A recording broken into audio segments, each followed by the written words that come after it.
Exhibit number 12 is docket number R36131. It's the Commission's determination of a Commission jurisdiction over the various methods of providing electricity to electric vehicles and the infrastructure associated therewith. It's a discussion and possible vote on staff's final recommendation at the request of Vice Chairman Francis. Pursuant to an unopposed directive issued at the Commission's July 14, 2021 B&E, the staff opened a rulemaking proceeding to determine the Commission's jurisdiction over electric vehicle charging stations or any other method of providing electricity to electric vehicles and whether non-jurisdictional entities that owned or operated the charging stations was subject to the Commission's jurisdiction. Notice of the docket was published in the Commission's official bulletin with several parties intervening, and an interested party status was requested by an attorney with the Policy Service Division of the Louisiana Department of Revenue. After research and review of the responses to requests for information, staff filed its proposed recommendation on February 23rd of 2023, wherein staff recommended the adoption of a definition of EV charging stations and that the Commission declined to exert its jurisdiction over EV charging stations. Also, that a Phase 2 review occur to potentially issue additional rules related to topics raised in the interveners' comments. In response to the proposed recommendation, comments were filed by Entergy, the American for Affordable Clean Energy, the Auto Dealers Association, Cleco Power, SWEPCO, and ChargePoint and Tesla jointly. On April 21st of 2023, staff issued its final recommendation, wherein staff recommended that the Commission decline to exert its jurisdiction over electric vehicle charging stations and adopt the proposed definition that was in staff's final recommendation. Commission staff also recommended that the docket remain open for Phase 2 review of other topics raised in the docket surrounding EV charging stations and to allow for consideration of additional rules. Some of the concerns that would be considered in Phase 2 would include the potential cybersecurity issues arising from the proliferation of EV charging stations and volumetric versus time-based EV charging pricing, and whether there should be consistency between public utility pricing and EV charging pricing. Consistent with the notice of staff's intent to proceed and the fourth request of comments dated March 28th of 2023, filed in docket number R35462, the second phase of this rulemaking will consider and incorporate staff's proposal filed in Phase 1 report of that docket. And I do have a motion by Vice Chairman Francis. Yeah, Mr. Chairman, I'd like to request a further add-on to this, please. Would you read it for me? Sorry, I thought I had it. So Vice Chairman Francis's motion is, I move that the Commission adopt staff's final recommendation issued April 21st of 2023 and further require that staff establish a procedural schedule in the docket for determination on Phase 2, including a best efforts deadline of July 31st, 2023, for staff to provide a report and proposed rules on Phase 2 as addressed by staff in docket number R35462, including on the topic the circumstances under which a regulated electric utility can own, lease, operate, or control an EV charging station. This best efforts deadline is consistent with staff's estimate provided in the notice of intent filed in docket number R35462 regarding electric service to electric vehicles, and any changes made to the estimated deadline in that docket will apply to the deadline in this docket with an update on the changes provided to commissioners.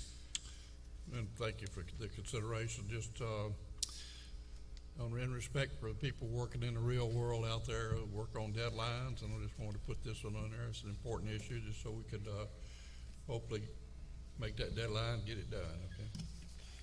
Mr. Chairman, I'm asking a question. Can staff reach out to the Department of Transportation and see what their timeline is, especially on the NEVI formula program, as well as their state plan for EVs? I mean, I think this is important for us as we listen to Commissioner Francis's timeline. I want to see exactly what the state agency is doing to see whether or not any of our timeline is, I don't want to say out of compliance, but if we're moving faster or slower than what the Department of Transportation may need to pull down some of the federal dollars that we know EV charging and cars are in the Inflation Reduction Act. So I just would like to get some updates from where the Department of Transportation and Development stand on some of those programs, if possible. Brandon, it's my understanding that we're doing this because the state has us positioning this so they can provide the money by August. Is that my understanding? That we're getting this? I'll have to verify that. Yeah, I think that's why we were scheduling it for a creation by the July mechanism so that the state could be in a position to release the money to the applicants by the preliminary application by August. We'll double check that. That was that was the timeline. For the safe everything, why don't we clarify this? This is really important for everybody to know exactly what we're doing here. Because what are we really doing here?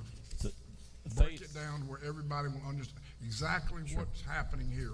Because everybody, they're talking about electric cars, how much it costs, where you can charge them at, who can have them, can a little guy with a service station get one, or if he has the money to do it, or is it all gonna be owned by the big truck stops? What's the deal here? The only thing we've done in phase one, and y'all jump in and tell me if I'm wrong, was define that electric vehicle charging stations are not public utilities subject to our jurisdiction. Some of these other issues about pricing, if a utility wants to own a station, what the rules are for them, whether the pricing structure should follow regular tariff structures, those issues are all going to be addressed in that second phase that we're talking about, the deadline. And Commissioner Lewis and Commissioner Scametta are talking about that federal dollars that might flow into that is also going to be looked at here. So the first thing, all we're doing here is that first phase right now, with the goal of trying to get these rules on those other issues out as soon as possible. It's this is important for everybody because I can't go anywhere. People are talking about where am I going to be able to get a charge?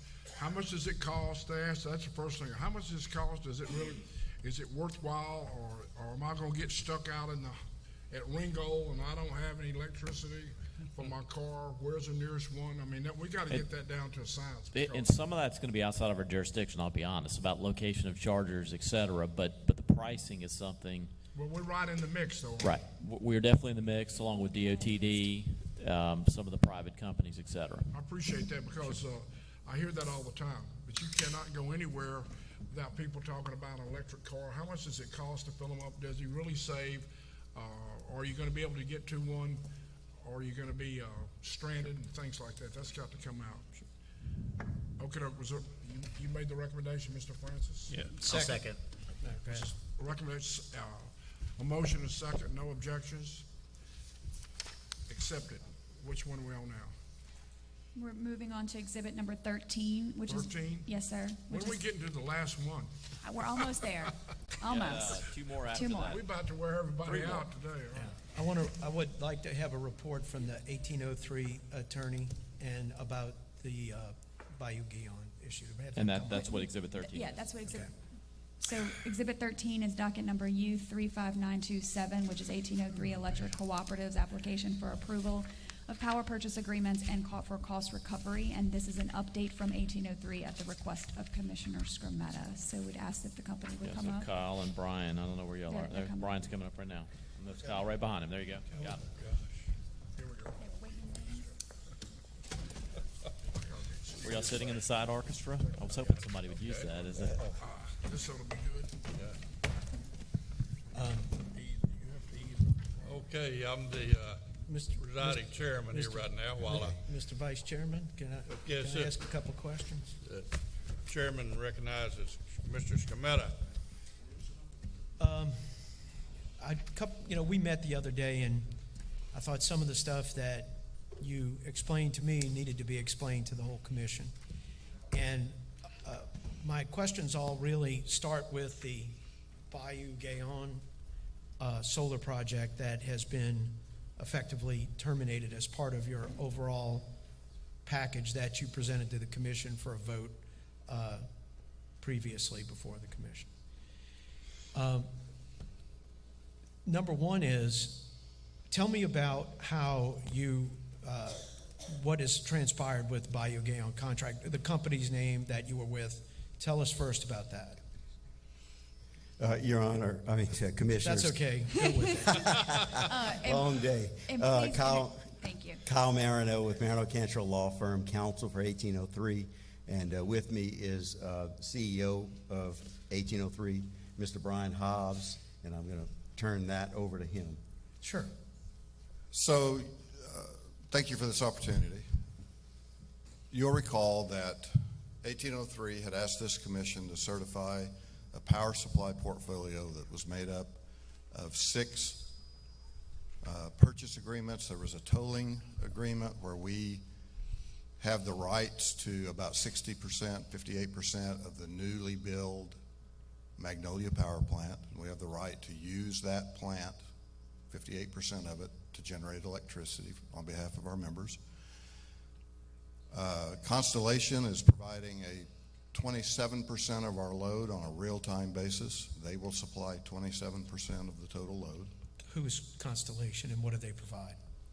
Their utility, they will provide full service for 27% of the Of what? load. What's their makeup? They have nuclear, gas, they have all kinds of generation So resources. they're not coming for any particular resource? They are not. Okay. It is not. We are taking 185 megawatts of energy from a Calpine power plant located in What's the Pine- percentage on that? percentage of the unit? The percentage of your consumption? Oh, I don't know that number off the top of my head, and here's why. It's an energy-only purchase. We have the right to schedule the quantity of energy we want out of that day ahead. Okay, the So only reason it'll I be a- ask is because you said 27% from Constellation.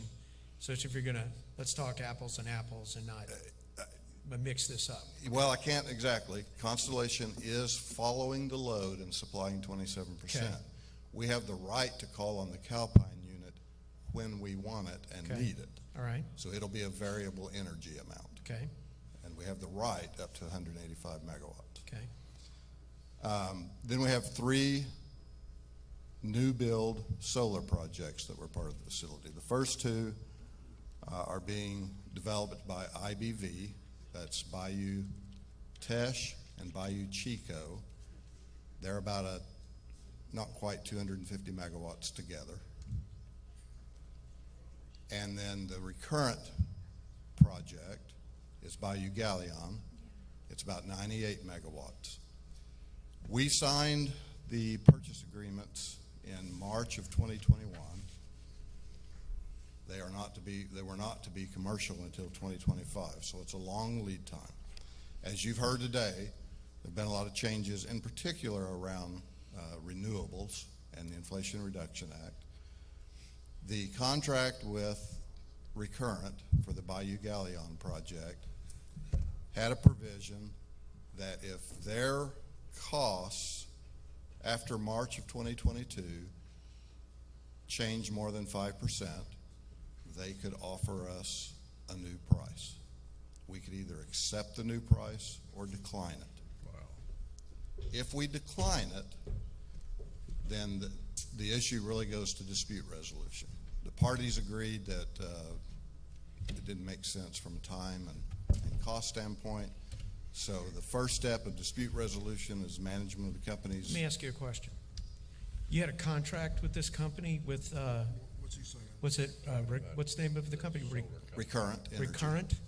So you had a contract with them, right? They're the developer. The contract's really with Bayou Galleon LLC. Okay, which but is you the had a project. contract them that required specific actions to be taken if the contract was going into non-performance, right? Not into non-performance. Again, all the Or actions into- that we're or- taking are within the contract Right, terms. so if the contract was going to be terminated, if you want to look at it. That was one possible outcome, yes. So your position, as I believe you told me before, was that the first action was to go to the manager? The senior management of the 2 companies. Senior management of the 2 resolve. companies would discuss this. Yes. The second action was to do what? If the senior management of the companies couldn't decide how to move forward, then it would go to arbitration. Okay, well, wait. Did you go to arbitration? No, Okay. So you did not comply with the contract. we did. You did not go to arbitration. No, senior management of both companies agreed on the path forward, So they agreed on the path forward. and so did 1803. And so you settled on this issue. Correct. And how much did you settle for? That's confidential. Well, you entered into a contract that was approved by the Public Service Commission, correct? Correct. How do you cancel a contract and not have it approved by the Public Service Commission, the cancellation of that contract? So again, And where's our attorney, Brandon? Or was that you, Lauren? You're our attorney on this? Commissioner, Okay.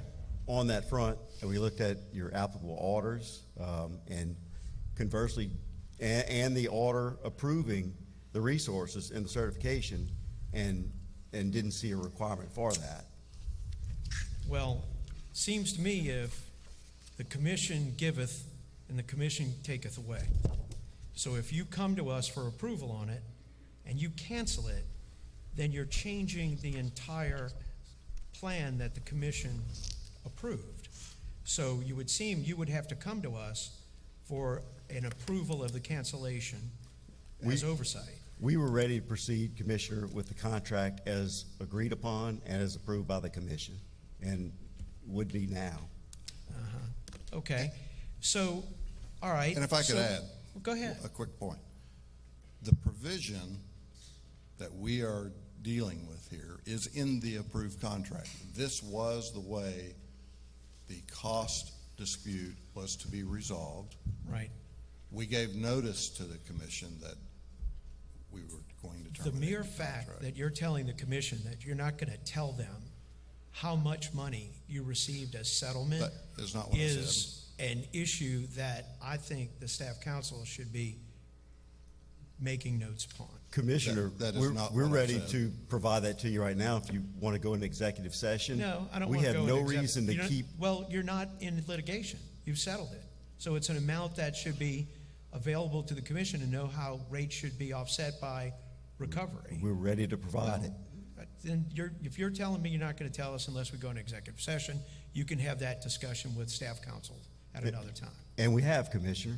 Yeah, well, she hasn't revolved that information to me.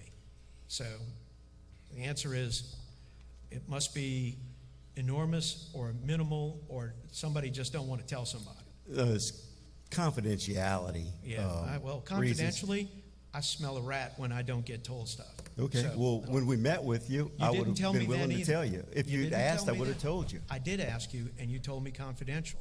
I don't think That- it's an appropriate time to tell me in four people sitting around a table, and you won't tell me then, you won't tell me now. I can promise you, before the sun sets on April, you're going to tell me, okay? Commissioner, I'm willing to tell you Yeah, now. No, well, I'm going to tell mean, you, I'm going to protect your cloak of confidentiality, but before the end of April, this entire commission, of all 5 commissioners, is going to have the information. If you go into executive session No, right now, I'll tell you, and then no, after this no. meeting, I'll tell you. No, I'm we're not gonna going to say on the continue. microphone in a public setting. Yeah. Well, we're going to keep going, okay? That's fine. So now, let's go on to the fact that you now have 98 megawatts missing from your original plan, right? So I'd like to address that. Well, no, I'm asking you a question. You now have 98 megawatts of solar missing from your original plan, correct? That is correct. Okay, second question. You're going to have 250 megawatts of solar from, is it IBV? Yes. Okay. Are there plans and mechanisms for the development of solar reasonably along the same lines of development as recurrent? I'm not sure I understand your question. Well, let me put it in perspective. Do you think they're buy solar panels, contract workers, deal with inflation, finance elements? Do you think they're all sort of in the same world of economy and business as recurrent? Or you think they're universally divergent to unbelievable standards that they would be separated from the forces of an economy? I think the market has fundamentally changed, and it is impacting solar projects nationwide. Okay. However, All right. depending on how a particular developer manages their book of business, they may have already had panels committed. They may have taken, because they had a big book of projects in front of them. We don't have that So information. when are you meeting with them? They are coming to our May 10th board meeting. And Catherine, when is our Public Service Commission meeting in May? May 17th. Well, I'm going to invite you to come back on May 17th and report on what the result is of your meeting with them, if they're going to come to a settlement between you two managers and cancel your contract or maintain your contract. And I would say that the IBV contracts do not have the same price opener provision. Okay? However, any build project typically has a provision that the project has to be financeable. Right. So what are the provisions for cancellation of your IBV contracts? Are they similar to the recurrent, or are they different? They are different. And how are they different? Again, we treated our contracts confidentially, so Well, I hate to I get think into the details. cancellation element is probably reasonably revealed. They don't have the same price opener. Right. They have So a not so much cancellation if that, they can't but what get happens, finance. what happens if they say we want to cancel? Is it the same kind of 1, 2, 3 steps of meeting of the minds, arbitration, or a cash pay, or what is the solution? Sitting here now, as I recall the IBV contracts, Mm-hmm. the only remaining provision, I believe, that could cancel the project is that they can't get financed. Oh, no, but no. And Yeah, as get I it. recall, Yeah, yeah. if they can't get financed, there's a penalty. It's not a huge amount. But it's a liquidated damage provision? Yes. In cash? Okay. So let's just say, for the sake of argument, that the 3 solar devices wash because of the issues of the MISO winter recertification element, the Inflation Reduction Act, the price of panels, inflation, whatever it is on the economy. What is the plan for 1803 to fill the gaps? Okay. I'm going to take just a minute to introduce the plan. So the first thing is the recurrent contract provides about 6% of our total annual energy needs. It's a pretty small part of the package. Yeah. Number one. Well, this would be 348 megawatts? Megawatts. Right. But solar produces at about a 26% annual capacity factor. Right, So, I got it. so recurrent's about 6%. The other issue is we, 1803, our board, considered the new pricing terms. Here's the issue. With the new market construct, looking at seasonal capacity requirements, the solar projects have lost value because they bring essentially zero winter capacity. Right. The 1803 system is a winter peaking system. Right. So what the Aren't- 1803 just board as a was, question, aren't all systems winter peaking? no, Okay. not at all. Because, I mean, most devices draw more amperage in wintertime. I was just, And it depends on the heating makeup, what type of Right, heating, right. et cetera. But no, they're not all winter peakers. So even with all 3 solar projects in the portfolio, including recurrent, we had anticipated that they would be accredited about 40% of their nameplate as capacity. With the market rules change, that goes to nearly zero in the winter. So we would need to be replacing those what's the percentage resources. you said for the solar you gave it? In the first year, about 46%. It declines over time, but in the first year, it was about 46% capacity. Right, right. Because at that time, the MISO market rules looked at summer, So for your 348, it was more like about 140. 140 megawatts. Right. So pay for the megawatt capacity, but actually use less. Yes. Right. So what the 1803 board was faced with, do we accept the higher price, recognizing that the contract has lost value to us as well, because now we're going to have to go out and replace that winter capacity regardless? Do we lock in the higher solar price for 20 years and get less value out of it? The board determined, since we need to replace winter capacity regardless, we are already a year almost, 10 months into an IRP docket. We intend to issue a notice of a request for proposals out of that, and we're going to be looking for additional capacity. Right. Because we were already doing that, even if recurrent was still in the mix, we need winter capacity.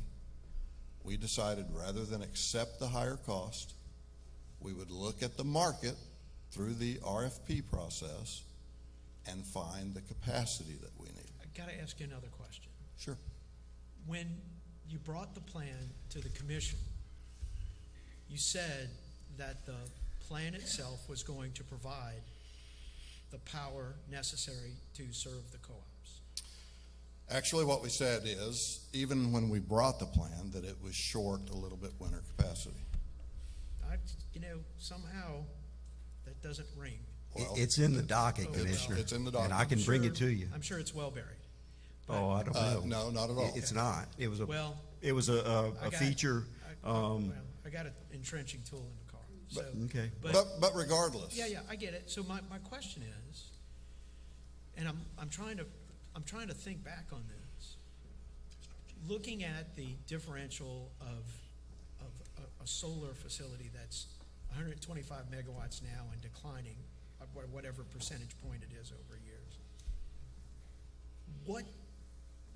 What was the price differential, since you seem to be factual on this? What was the price differential between your plan that was going to be short, that now loses this one solar component that's now effectively 45 megawatts of capacity is gone, and the other bidders that were out there, whether it was Cleco-Cajun or Entergy or whoever was out there? So what was the price differential? Because now you're going to have to make up that price by getting more power from Magnolia, getting more power from Calpine, buying more gas electricity to make up the difference of the loss. So Yeah, I'm just trying to understand equating the differential. You know what I mean? Well, number one, Because if you're losing the solar, you're making up for it by buying traditional sources and having higher fuel costs, and costs that we don't know what you're going to pay for, and that you're going to have to come back and do it. So Yeah, we will I be want to back. understand the difference on that. so a couple of points there. Number one, regardless of whether the recurrent project was in the portfolio at its given price, we're going to be out looking for additional capacity. Yeah, And there's two reasons. I get that, but you're going to be looking for a lot more now. Well, yes, but I'll tell you the two reasons. The first one is, at the time the portfolio was being developed and ultimately certified by the commission, capacity requirements were developed based on summer load. And the capacity accreditation of resources were based on their summer output.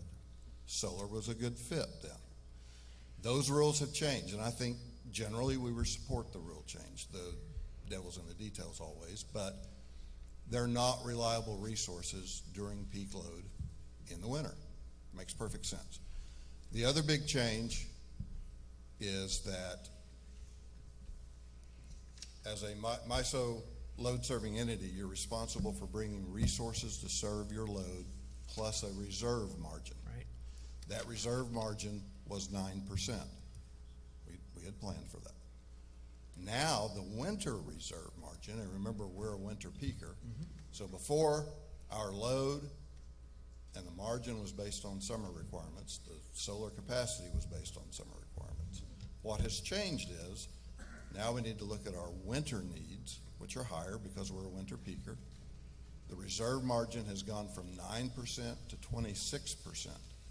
It's a 15% increase. We have to bring that additional 15% capacity. And solar lost most, if not all, of its winter capacity accreditation, so we have to replace it. So here's the question. Now that first off, I would have thought you would have looked at a full year of analysis versus a summer versus, and I know it wasn't required at that time, but, being a guy who wears belt and suspenders sometimes, I look at the overall safety element. But here's my thing. Versus what you said it was going to cost the ratepayers in the 1803 world when you got us to vote for it, what's it going to cost now, or do you even know what it's going to cost as you move forward, like per kilowatt hour? So, a couple of things. First, at the time of certification, looking at our requirements, we knew we were short capacity and said we would be going out with an RFP, doing an IRP, and looking for that capacity. At that time, we modeled the cost for that additional capacity. Even though we didn't have a resource designated yet, we had the cost in the portfolio to supply that. We still have that cost in there today. What has changed is our requirements have increased because of the new MISO market construct. We have, And the loss of 40 megawatts of solar and having to add that into your increased purchase. in the winter, Yeah, well, solar still provides capacity the rest of but, the year. but you're not gonna have that solar at all 12 months of the year. You still have to fill that gap with something, right? The 98 megawatts. So that costs yes. more The because you 98 have a fuel megawatts. cost. So it is an increased cost, right? We don't know if it costs more or not yet. Well, it ain't gonna cost less, Probably not. okay? But we're buying a different product as well. Right. We're buying a winter reliable It's all, capacity it's all, product. it's all money. It is all money. Right. However, directly to your point, there will be costs associated with it. I'm not gonna tell you there It's won't be. gonna, costs will go up. Costs will The go up. question is, have you contemplated or planned or structured or modeled what those increased costs will be for the 1803? Not yet. We will do that through the IRP and RFP process. Timeline. Our first draft report on the IRP is due in a few weeks, actually. We plan to initiate the RFP, give notice of that literally in the next week or two. When can the commission look forward to seeing that? Well, you heard the RFP schedule earlier. It's probably about 6 months by the time you get the RFP in place and start getting bids in. Right, so, The IRP report will be out like you said, in a couple of weeks, and that'll be public. that'll be, Eh. that won't be under a blanket? No, Okay. I So mean- the commission will have that in a few weeks, sure. end of May? I think that's right from the Okay. schedule. All right, and then what we're looking at is October, end of October for the RFP? By the time you get bids in, it's probably gonna be October, closer to November? year end. The notice will my be guess. issued shortly, and then there's either a 30 or 60-day, period between the issuance of the RFP. Question to staff, will those RFPs have to be approved by the commission? I want to say something. Yes. Okay, Yes. all right, so I don't have any more questions. Well, I have one more point I want to make. Okay, And that is, yes, costs will go up, most likely, because we're buying additional capacity Right. due to the market changes. right. I just have one comment to make, and I'm done. And I Well, think can Commissioner. I finish mine first? Yeah, I got it, but I just want to tell Commissioner Campbell, I'm familiar with the concept of a pig and a poke, and I think this one's one. So, You get a point. I'm done, but you can North still. Louisiana. I think that one goes universal, but Yeah, I think. redneck. Just go ahead and tell them whatever you want to tell them. Okay, the only other comment I was gonna make I got is, no matter what our power supply looked like, when the market construct changes, and we have to have more capacity to serve our load, whether Clico-Cajun was providing it or we providing it, costs were going up. I still believe our costs can be more effective than the other options we had. Well, a deal's a deal in my world. Mr. Francis? Mr. Hobbs, the 98 megawatts for the Bayou, what's the name, Bayou, what's the name of it? Bayou Galleon. Galleon, it's not Gaydon, it's Galleon. No, it's Okay. Galion. Where's that located? It's in Marouge, Morehouse Parish. Way up there, okay. Yeah. So Maru's not gonna get a solar plant, okay? No, I've got two already. All right, you got too many probably. All right, could you go down and buy some more of that, Magnolia plant to, save the deal here? So, again, Just to, I'm just, Let- say maybe you could, okay. all right. maybe we could. We actually have 2 unsolicited offers. We're evaluating those now. If we decide to move forward with those, we will have to report those offers and our evaluation of those to the commission, and we will do so. Yeah, I went down and see the plant opening. It's a real thing. And it's making gonna make great some real progress. 24/7 electricity. So I just wondering, okay. But to the point we heard about a lot this morning, we're gonna do it through an RFP, so we can really see what All right, the okay. market looks like and what's available. One last thing, there's a lady here who just came in, from the, school board, James Eddie David, so thank you for coming in, we just wanted to recognize you, another, great public servant here in Crowley. What you're basically saying, though, y'all are still alive and well. Oh, Absolutely. yes, yes, sir. I have told the board, you know, when we got certification on our power supply last January 22, that was a great day. At the same time, I've told the board many times since then, that's just the beginning. Power supply planning never ends, and this is just one more step in our power supply plan. You know, there was all kind of reasons not to vote for y'all. First of all, the big deal was that, you know, the supply was going to be gone. You couldn't keep the lights on. On the other hand, there was a big financial reason to try you because you were a lot cheaper, you know. So it was, you had to make a decision, you know. I voted with y'all to, let's get together and see how cheap you could get it. I still hold that philosophy today. We had a big argument here today. It's about the same thing. Can you buy it cheaper? Or do you have to buy it from somebody who builds it? Basically, it's the same argument.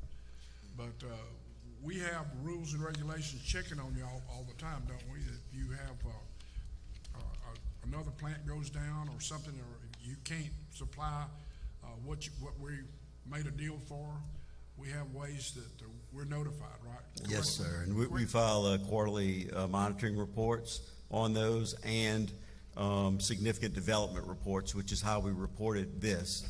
Who And, checks those? we file them with the staff and the outside consultant that you had on it, which is J. Kennedy and Associates, Who? Phil Hayett.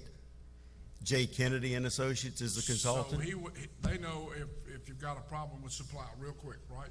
Yes. Is that right, Brandon? And you know immediately, right? That's correct. They notify. So this all is the staff something on- new. This is something new, and we're trying. It's supposed to save a lot of consumers a lot of money, businesses, things like that. Some of those, when you were talking about saving 20%, things like that, it did seem like that was a lot, but I'm still, I'm okay with my vote for the record, okay? Thank you. Next one. Can I? Yeah, excuse me, Mr. quickly. Lewis. I just want to make sure, because there was a lot happening, and I just want to make sure I'm very clear, because there was a lot of, I felt confusion on a bunch of parts. This is basically the market change, right? Significantly. And it just made a deal that we thought may have been great, maybe not be the best at this moment, and you were looking at other options. That's correct. That's the frank, straight to the part. I mean, like a baseball hot dog, just right to the point, right? Yes, Commissioner. Okay, I just wanted to be clear. Thank you. Next one. Exhibit number 14. Thank you. Excuse me, we've already voted on 14? exhibit, no, sir, 15. We already disposed of exhibit number 14. Exhibit number 15 is undocketed as an update from Jefferson Davis Electric Cooperative on the transmission line, and it's at the request of Vice Chairman Francis. JDEC here? Eric Yes, sir, they're is, walking up. Okay. Yeah, I think the whole board's here, but I don't know that we need the whole board. Where you been today? We've been looking for you earlier. Oh, You you decided sure not to see come? me with the green. Yeah. All right, good afternoon. We're here just to give a short update on Jefferson Davis Transmission Project. I have with me today the CEO of Jefferson Davis, Mike Heinen. We also brought with us the President of Oil Engineering, Michael Pugh. So I will turn it over to Mr. Heinen. I've been informed by everyone here, keep it short. So that's what I plan on doing. First of all, I'd like to thank my board and all of my staff and all of my consultants that have worked on this project. Since 2020, the storm has really, it's been the worst ever, but we're coming out of it. And this is the report for the 230 line that we're working on. It works better if I have my glasses on. JDEC is excited about the construction of the Cooperative's Loop 230 kV transmission project in Cameron Parish, as it will provide improved reliability and resiliency across southwest Louisiana, which is vital to the economic livelihood of the state of Louisiana's future. The entirety of JDEC's system in Cameron Parish, south of the Intercoastal Waterway, continues to be powered by temporary generation. This will continue until the 230 system is constructed and is able to be energized, Current schedules have the system being energized in phases starting in late 2024, with the work completed in the fall of 2025. As way of update, the cooperative has executed construction contracts with 2 contractors. One contractor for the construction of substations, which the substations will now be elevated to a 500-year floodplain plus 1 foot. And there's 8 or 9 of them, I believe, that is being constructed by EP Bro Utility Services that was signed on February 7th, 2023. Another contractor for the construction of the transmission line, Quanta Infrastructure Solutions Group, was signed on March 3rd. Both contractors have moved forward with material procurement, and mobilization of transmission line crews are projected to begin in July of 2023. And the first pole, good Lord willing, is projected to be installed in August of 2023. The cooperative continues to work closely with FEMA and GOSEP on obligations for funding of JADEC's loop transmission project. Currently, $378 million has been approved and is going through the obligation process, and the release of funds are coming down. Thank you. That completes my report. Thank you for taking the time today to listen to me. That's a good report, good update. I'm excited to see moving forward. If any red flags come up, we expect you to give us a quick report, let us know what's going on with the problem. Absolutely. So far, we're moving along. It's a lot to do, a lot to get done in a short amount of time, but we will get there. You're gonna give us a report every couple of months, we'll come back. Every time you tell me to, sir. All right, okay. Any further questions? Thank you. Thank you.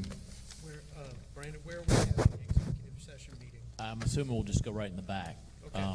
There's plenty of space back there where the little break room is. We can go in there, and I think we're outside of earshot. Yeah, so let me just read the N-rate into the record, and then we'll Where go we in. at? Exhibit 16? 16? Yes, sir. All right. So it's FERC docket numbers ER 22-736 and EL 21-156. The System Energy Resources, Inc. for the 22-736, and the other is Commission versus System Energy Resources, Inc. et al. It's a possible executive session to discuss litigation strategy pursuant to the revised statutes 4216 et sec, and it's at the request of Commissioner Scrimmetta. So I'll entertain a motion to enter executive session, and then we can walk to the back. I'll make a motion. I make a motion. Commissioner Francis makes a motion to enter executive session. Second. Seconded by Commissioner Scrimmetta. So we can walk to the back, and then Mike and Dana. Mike and Dana, I'm if y'all want to sure- come, yeah. Right back here.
microphone. of executive session. I'll second.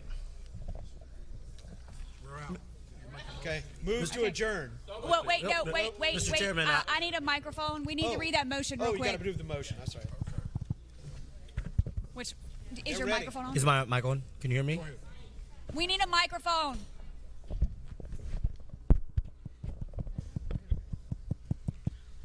We Got need a the. hot mic somewhere?